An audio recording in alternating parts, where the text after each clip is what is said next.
Akkam jirtu miseensonni garee Marvel Wise Tubi ani beekidha Marvel Wise Tubi irraa rammoo kana isin qabadeen dhufe economics uniform part 4 isaati income policy and the wage kan jedhu jechuudha. Kanaan dura fiscal policy fi monetary policy ilaallee jira. Egaa dhuma barnoota kanaa irratti kan isin hubattan jechuudha. Income policy akkamitti apply ta'a akkamitti immoo hojii hojjechuu danda'a wage irratti akkasumas immoo kaffaltii mindaa warra mindeeffamanii kaffalamanii irratti akkamitti price income apply ta'uu danda'a kan jennuu fi income policy kun daangaa akkamii qaba akkamitti hojiirra oola kan jedhu wajjin ilaalla bal'ifnee viidiyoo kana doon jalqabin dura YouTube keenya subscribe gochuun dagatina akkasumas immoo warri miseensa Telegram keenya taatanii barachuudha barbaadan lakkoofsa asirratti kaa'uunaa bilbiluudhaan Telegram keenyatti makamtanii barachuu dandeessu kutaa 9-11 akkasumas immoo 12 paartii isaa jechuudha gara barumsa keenya irratti dabarru economy wide wage and the price control most common in institutions response inflation and the useful seeking to establish wage and the price below free market level. Ega economy keessatti why wage TV why price control yeroo baay'ee hinka mostly institution garagara responsive fudhatu kana jechuun inflation yookaan qaala'insa jireenyaa to'achuu irratti yookaan immoo qaala'insa jireenyaa kana gadi buusuu irratti gahee fudhatu institution garagara kana nuti ilaallu garuu wage fi price akkamitti below free market gadi free marketiin yookaan immoo gabaa bilisaati gadi akkamitti wage fi price tasgabbeechine jiraachisuu dandeenya kan jedhu ilaallaa jechuudha. So income policy vary from voluntary wage and the price guidelines and mandatory controls such as price wage and prices. Ega income policy kan jennu kun voluntary dhaan yookaan immoo fedhii keenya waan kafallu miti. Fedhii keenya irraa kan kafallu irraan addaadha. Price wage dhaaf yookaan immoo price keenya kan guide godhu yookaan immoo kan hoogganu dirqamaan mootummaatu control godha jechuudha. It is a mandatory dha jechuudha. Kanaafuu mandatory dhaan yookaan dirqamaanii kan nuti kafalludha. Income keenya irraa income policy kun kan apply ta'u income irraa gatii nuti kafallu jechuudha. Income policy is suitable complement for expansionary monetary and fiscal policy, particularly under conditions that reduce the space for further microeconomic expansion. Ega income policy kan jennu kana expansionary monetary policy fi expansionary fiscal policy keessatti wajjin deemuudhaaf yookaan complement goonee wal qabsiisnee wajjin oofuudhaaf haala mijataa uumuu danda'a.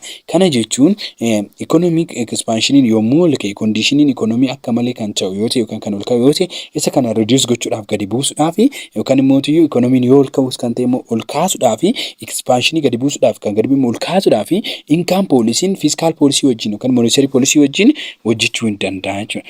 In some developing country, wage expansion and provide to more reliable source of demand expansion. Ega biyyoota guddachaa jiran keessatti wagein yookaan immoo kaffaltiin hojjettootaaf kaffalamu babal'achuun yeroo ammaa fedhiin uummataas fedhiin hojiis akka daddabalu yookaan immoo sourcing demandis akka dabalu taasisaa jira jechuudha.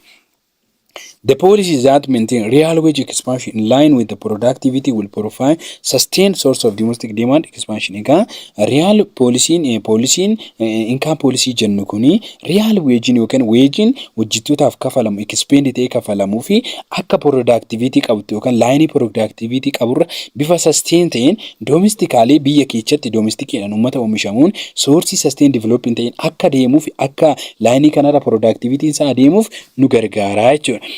In an inflationary environment, it is possible to stabilize the price level through instrument of income policy. Ega yeroo inflation hin jiru yookaan qaala'insi jireenyaa environment tokko irratti mudate economy kana tasgabbeessuudhaaf economy kana gadi buusuudhaaf akkasumas immoo economy price economy keessa jiru kana gadi buusuudhaaf akka instrumentiitti akka meeshaatti income policy maal godhaa nu tajaajila jechuudha. Government can take this step to restrict fiscal and monetary policy, fail to reduce the increased price level. Income policy kana mootummaan kan itti fayyadamu kan kana step itti fudhatu fiscal policy yookaan monetary policy restrict godhee economy jiru kana yookaan immoo dabalii price control gochuu yoo hin dandeenye fiscal dhaan monetary dhaan to'achuu yoo hin dandeenye income policy fayyadama jechuudha. Bakka jarri kunniin lamaan hojiirra ooluu hin dandeenye. Garuu wanni isin hubachuu qabdan bakka kun lamaan hojiirra oollettis fayyadamuu danda'a. Mootummaan isaa wajjinis adeemsisee fiscal fi monetary policy wajjinis adeemsisee itti fayyadamuu danda'a jechuudha. We can those tool income policy preserve price stability. Ega income policy Piraayisii yookaan immoo gatii wantootaa tasgabbeessuu irratti gahee taphata jechuudha income policy. Determination of wage rate in a free market. Just in a market, the price of labor, the wage rate determined by interaction supply and demand. Egaa free market keessatti yookaan market keessatti laaborii fi supply fi demandiin kan isaan determine ta'an yookaan immoo piraayisiin wantootaa, piraayisiin laaborii, piraayisiin weejii, piraayisiin hojjetaa tokko, piraayisiin dafqaan bulaa tokko, laaborii tokko kan inni determine ittiin ta'u market keessatti just free market keessatti jechuudha. Kan inni ittiin determine ta'u maaliidhaan supply fi demandidhaan. Dhiyeessii fi demandidhaan gatiin weejii tokko yookiin gatii workarii tokko maali ta'uu danda'a affect yookaan determine ta'uu danda'a jechuudha.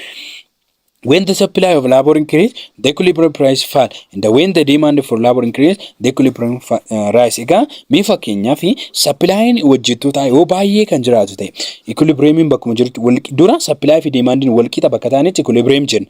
Equilibriumii bakka ta'ee jirutti bakka lachuu wal qixxaa'ee jiraannutti odoo supply'n labor yookaan oomni hojjettoota baay'een gabaa keessa kan jiraatu namni hojjechuudhaaf fedhii qabu baay'een odoo jiraate gatiin laborii maal ta'a gadi bu'a. Kanaafuu piraayisiin hojjettoota gadi bu'a. Maaliif baay'eetu jira akka barbaannetti itti fayyadamuu dandeenya waa'ee ta'eef.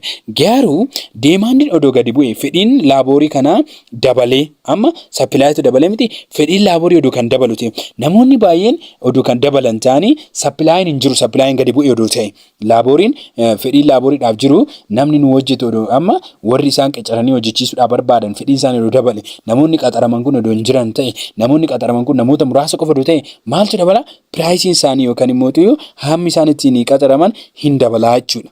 But a perfect competitive labor market has follow characters.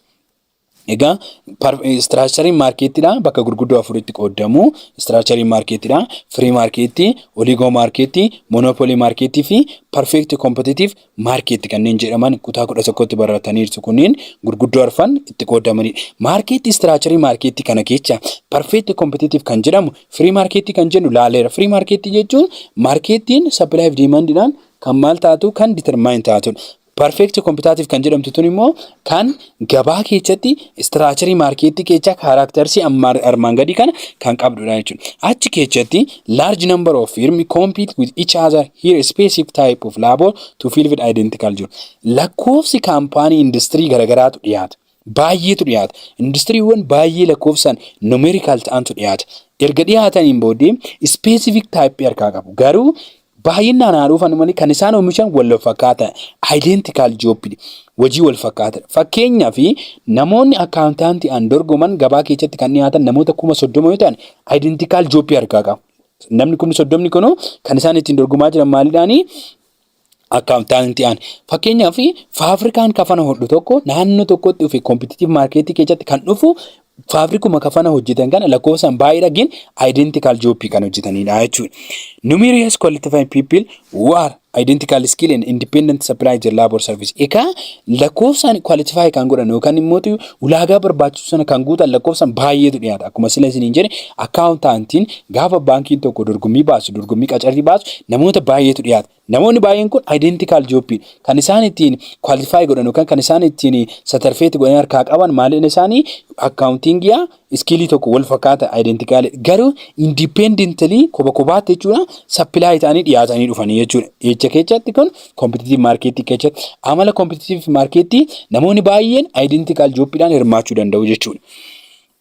Wage taking amma profit taking fi wage taking kan jedhaman. Profit taking kan jennu kan inni irratti xiyyeeffatu yoo bu'aa irratti kan xiyyeeffatu ta'e. Kuni garuu wage taking warra humnaan hojjetan yaada keessa kan galfatudha. Beevariinsaa warra humnaan hojjetan yaada keessa kan galfatudha. Kanaafuu wage taking beevar zaatis neezar workar nor firma expect control over the market wage. Egaa market wage irratti waa'ee wageeti malee wanna market keessatti hojjetamu san irratti abbaan workarii warri hojjechiisu kan firmiin isaan irratti hojjechuu hin danda'an. Market irratti hojjechuu hin danda'an. Kan isaan irratti hojjetan wage irratti hojjetu jechuudha. Perfect costly information and labor mobility. Egaa information isaan argatan perfect competitive market keessatti information naannoo sana jiru costless gatii baay'een baasisisu akkasumas immoo mobility hunda isaaniitiifuu kan bifa qixa qabuun kan dhiyaatedha jechuudha. Market labor demand. Market labor demand kan jennu kun immoo marketitti hojjettoota dhiyaatan fedhii isaanii jechuudha. Price adjusted downward slope curve, whereas a market labor supply, however, generally slope upward to the right, indicate that collectively workers will offer more labor hour at high relatively wage rate. Egaa market labor demand kan jennu kun pricing adjust kan ta'u yoo ta'e yookaan pricing yeroo tokko tokko downward kan ta'u yoo ta'e deebi'ee immoo upward kan ta'u yoo ta'e kanaafu yoo pricing wantoota gadi bu'e slope curve isaa slope curve maal ta'a deema kan downward ta'u yoo ta'e market labor kecheet, whereas slope immoo upward kan ta'u yoo ta'e gara harka mirgaatti jechuudha upward kan ta'u yoo ta'e kunneen lamaanuu walitti collectively maali nutti agarsiisu workersiin qarshii gaariidhaan high relatively wage'dhaan hojjechuudhaaf demand akka qabu nutti agarsiisa jechuudha. High relatively wage wage'in yookiin kaffaltiin hojjetaa tokkoof laaborii tokko kafalamu high yommuu ta'e maaltu mudata?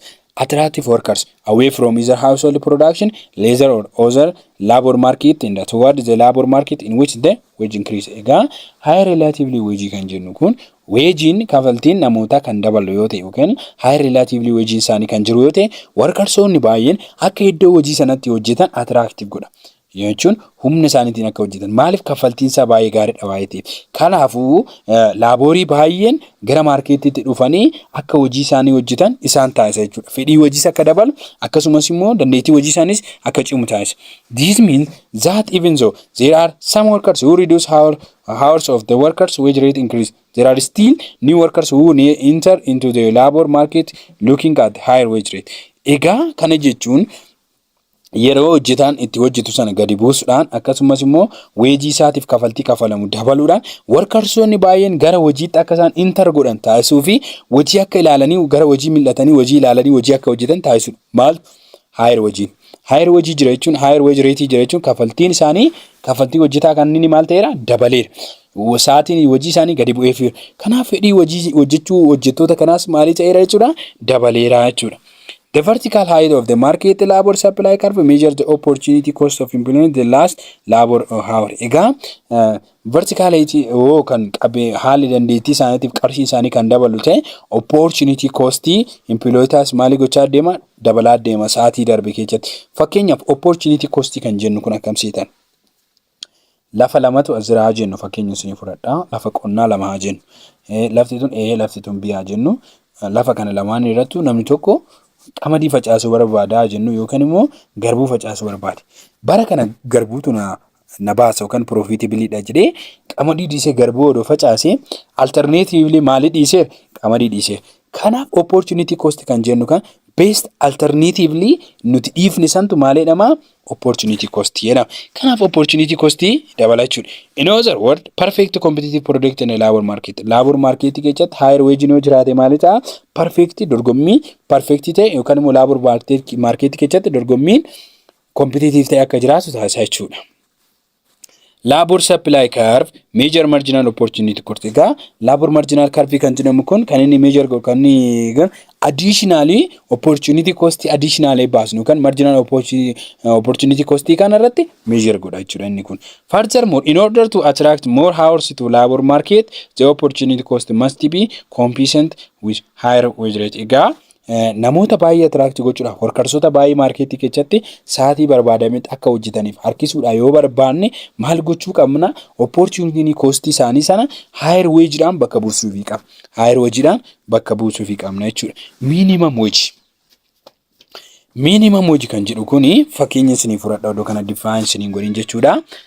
Governmentiin gaafa hojjetaan mootummaa tokko yuunivarsiitiidhaan yookaan iddoo kaampaanii instituushinii tokko irraa eebbifamee qarshiin inni jalqaba ittiin qaxaramuu qabu yookaan qarshiin inni jalqaba ittiin mindeeffamuu qabu kanaan jedhee lafa kaa'a.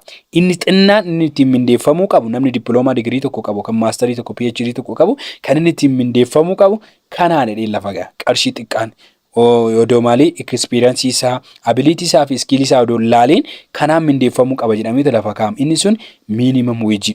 Minimum wage kan jennu kun it is what the lower price that paid for the workers. Workersii tokkoof qarshii gadi bu'aa yookaan immoo tuyyuu qarshii gadi bu'aan kaffalamuu qabu minimum wage jedhama.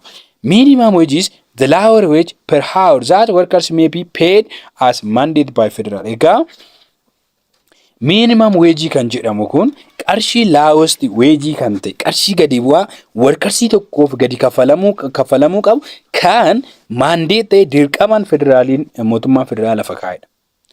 Namni laaworiidhaan eebbifamee bahe tokko ji'a jalqabaa hojii isaa jalqabu irratti ammaawuntiin inni ittiin qabu qarshii haganaa ta'ee federaalatu mandate godhee dirqamsiisee lafa kaa'a. Lowest wage sanii gadi kafalamuuf hin qabu kana agreementii namni individually jijjiiru yookaan immoo kaampaaniin jijjiiru miti mootummaa baasee waa'ee federaalaa.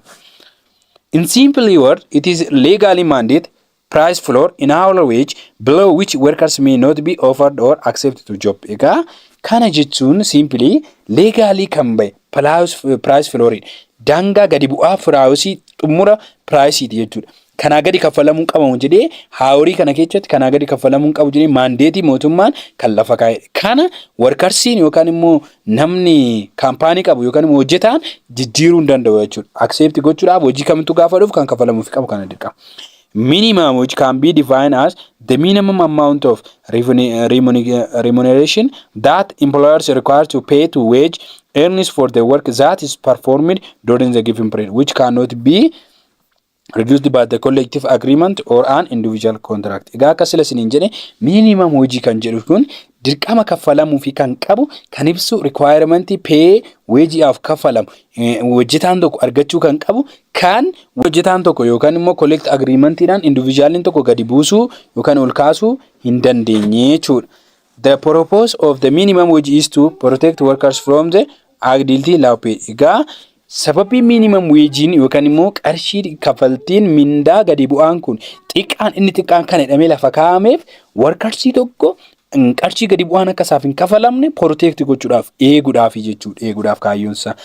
They help ensure the just and the equitable share of fair purpose to all and that minimum living wage to all who employ and it need to such protection. Egaa walumaa galatti equitable bifa ta'een akkasumas immoo just bifa walqixa ta'een hojjetaanis akkasumas immoo hojjechiisaanis irraa fayyadamuu akka qabuun bifa fruitful ta'e yookaan immoo bifa namni hundumtuu irraa fayyadamuu danda'uun minimum living wage'n kun lafa kaa'ame jechuudha. Implementiin akka irraa fayyadamuuf such protect jechuudha. Kun kaayyoon isaa maali gochuudhaaf employer nama hojjetu kan hojjetaa kan eeguudhaaf jechuudha.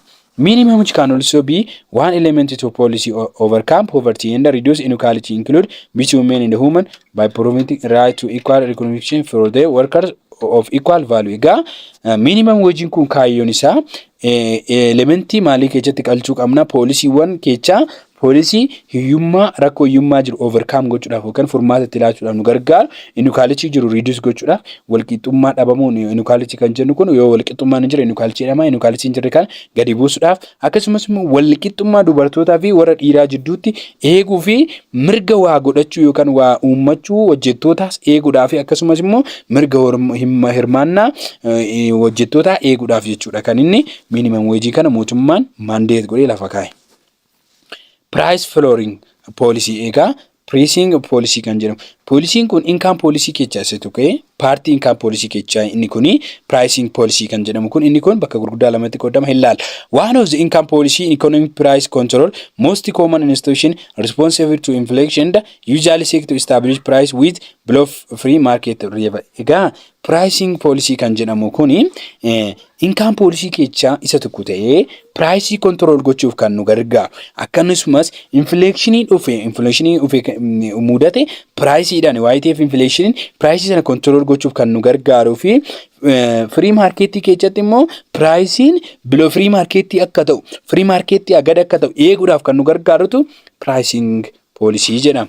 Pricing ceiling kan jedhamu akkasumas immoo price floor are two type of pricing control.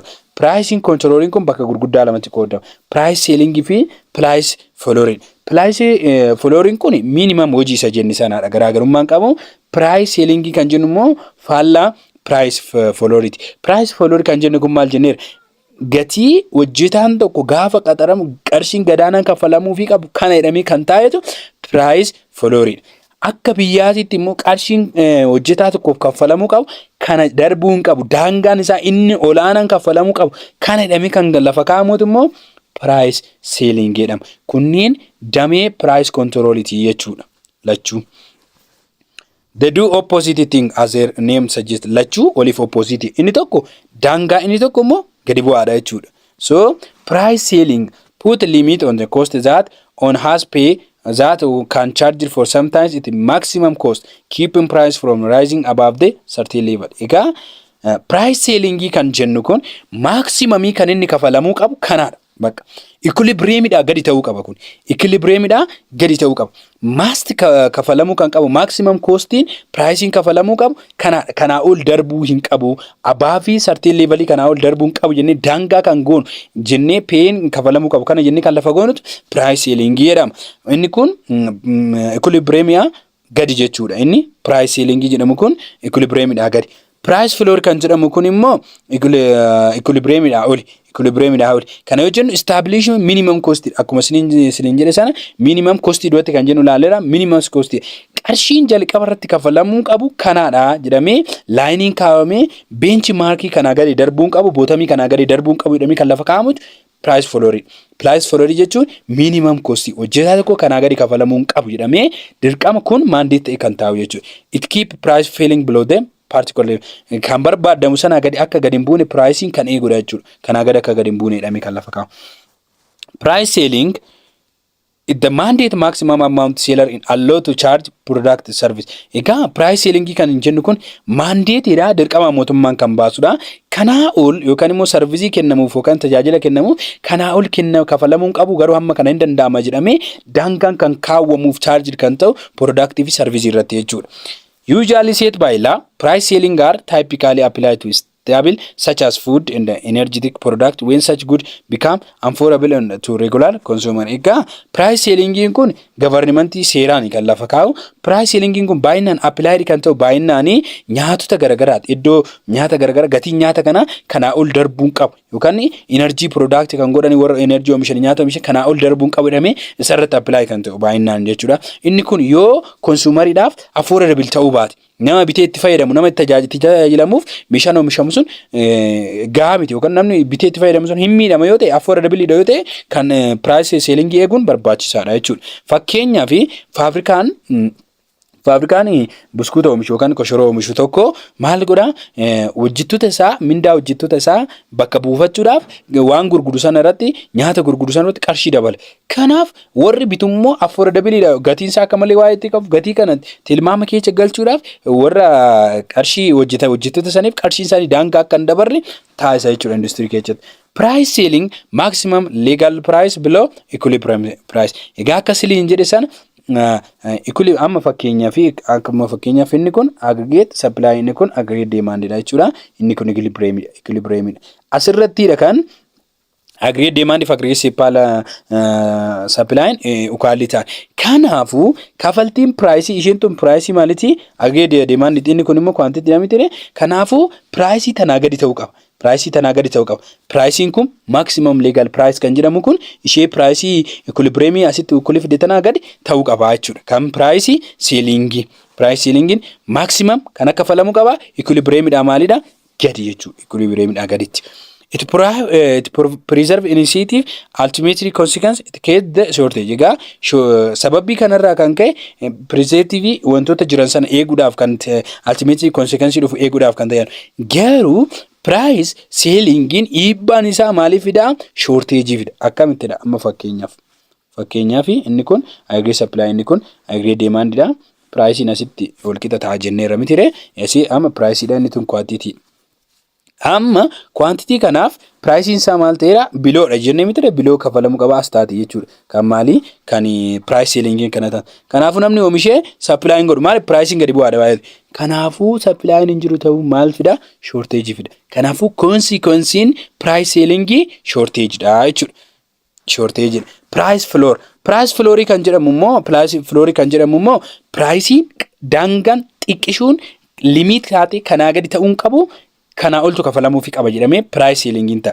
price floor ta price floor government or group impose the price control to limit how low price can be charged for product good community service. Egaa price flooring kun kan inni gatamu yookaan immoo price flooring kun kan inni murtaa'e governmentidhaan maal gochuudhaaf kanaa gadi bu'uun qabu pricing kanaa gadi bu'uun qabu jedhee kan community kan service kan gudi eeguudhaaf jechuudha. price floor must be higher than the equilibrium price in order to effective. Egaa equilibrium olitti jechuun inni kun fakkeenya price floor kan jennu kun equilibrium dhaan olitti. Fakkeenyaaf aggregate supply dha, aggregate demand dha, equilibrium asirti. Kanaafuu price in equilibrium ishee tana, quantity ishee tana. Kanaafuu maal jechuudha? Price in inni floor jedhamu ishee tana equilibrium dha ol ta'a. Above the equilibrium, higher than the equilibrium inni kun jechuudha. Kanaaf equilibrium dha oli waa ta'eef amma effectiin isaa maal shortage jedhuun taane surplus dha jechuudha. Surplus fida dhiibbaan isaa. Fakkeenyaaf kana waa ta'eef productiin keenya as dhufa jechuudha. Agartanii amma oomishamu quantity demand kanaafuu surplus fida jechuudha. Above equilibrium price flooring.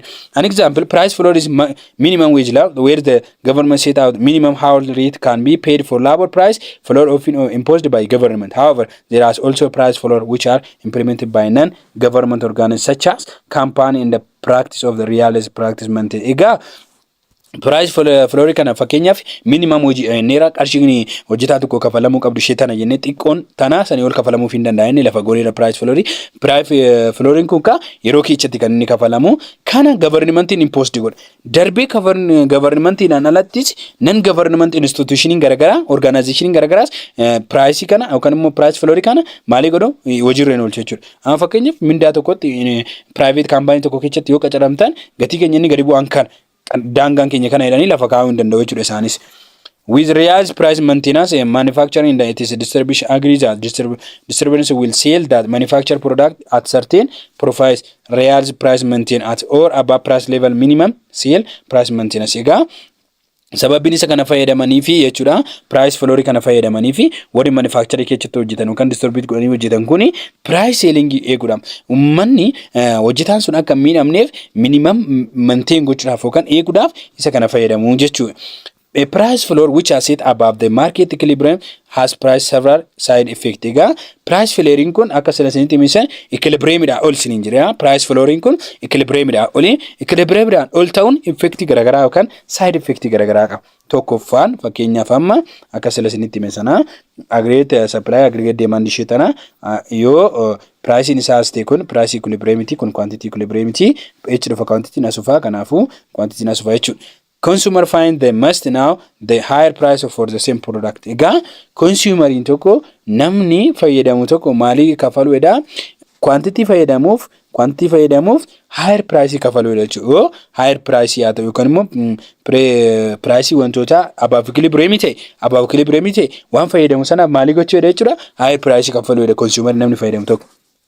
As a result, the reduced their purchases with the substitute from better margin drop out the market entirely. Egaa kanarraa ka'uun dandeettii waa bituu uummataa gadi buusuudhaan meeshaa substitute akka bitan jechuun fakkeenyaaf bakka dhadhaa maaltu bazayita akkasumas immoo bakka bunaa shaayii akkanatti substitute market akka fayyadamnu nu taasisu kun immoo market maal godha drop out godha gadi kuffisa. Meanwhile, supplier find that they are granted a new higher price than they were charging before but with fewer willing buyer. Egaa supplier immoo namni gabaatti waan oomisha sana dhiyeechuu immoo maal godha high price eeggata. High price grant gochuu price dabalee waa ta'e eeggata. Kun immoo eenyummiidha supplier gargaara warra consumer godhan immoo hin miidha jechuudha. Taken together this effect means that there is now excess supply. Kanaafu yeroo kanatti maal ta'a excess supply ta'a. Pricing floor ta'e excess supply ta'a. Sababbiin excess supply waa ta'eef pricing dabalee waa ta'eef namoonni qarshii amma jiru kanatti gurgurachuu barbaadu. Maaliif above equilibrium dha. Above equilibrium dha pricing equilibrium dha oli waa ta'eef namoonni supply godhu hin gurguru kanaaf excess supply jira.